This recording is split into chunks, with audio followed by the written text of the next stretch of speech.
মধ্যপ্রাচ্যে চলমান যুদ্ধের প্রভাব এবার সরাসরি সাধারণ মানুষের ব্যক্তিগত জীবনেও পড়তে শুরু করেছে। আন্তর্জাতিক সরবরাহ ব্যবস্থার অস্থিরতায় নিত্য প্রয়োজনীয় পণ্যের পাশাপাশি জনস্বাস্থ্য সুরক্ষার গুরুত্বপূর্ণ উপকরণও সংকটে পড়েছে।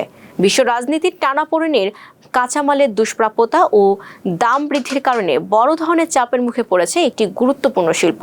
এতে সাধারণ মানুষের দৈনন্দিন জীবনে নতুন করে উদ্বেগ তৈরি হয়েছে। অভ্যন্তরীণ বাজারে সরবরাহ কমে যাওয়ার আশঙ্কা তৈরি হওয়ায় সংশ্লিষ্ট খাতের উদ্যোক্তারা ইতোমধ্যে সতর্ক সংকেত দিচ্ছেন।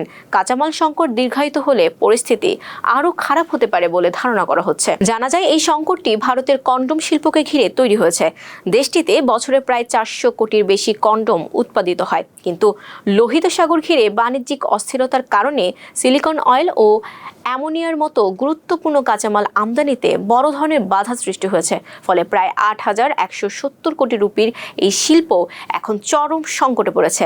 উৎপাদন সচল রাখতে হিমশিম খাচ্ছে বড় বড় প্রতিষ্ঠানগুলো। কাঁচামাল ও প্যাকেজিং উপকরণের দাম বাড়ায় বাজারে কন্ডোমের দাম প্রায় 50% পর্যন্ত বাড়তে পারে বলে আশঙ্কা করা হচ্ছে। বিশেষ করে অ্যামোনিয়ার দাম 40 থেকে 50% পর্যন্ত বেড়ে যাওয়ার পূর্বাভাস পরিস্থিতিকে আরও জটিল করে তুলেছে।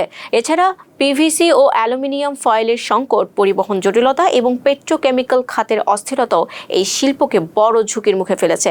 এক আন্তঃমন্ত্রণালয় বৈঠকে ইঙ্গিত দেওয়া হয়েছে, জ্বালানি নিরাপত্তাকে অগ্রাধিকার দিতে গিয়ে অভ্যন্তরীণ সম্পদ বরাদ্দ কমানো হতে পারে। বিশেষজ্ঞরা বলছেন, এই সংকট শুধু ব্যবসায়িক ক্ষতির বিষয় নয়, কন্ডোম পরিবার পরিকল্পনা ও যৌনবাহিত সংক্রমণ প্রতিরোধের সবচেয়ে সাশ্রয়ী উপায়।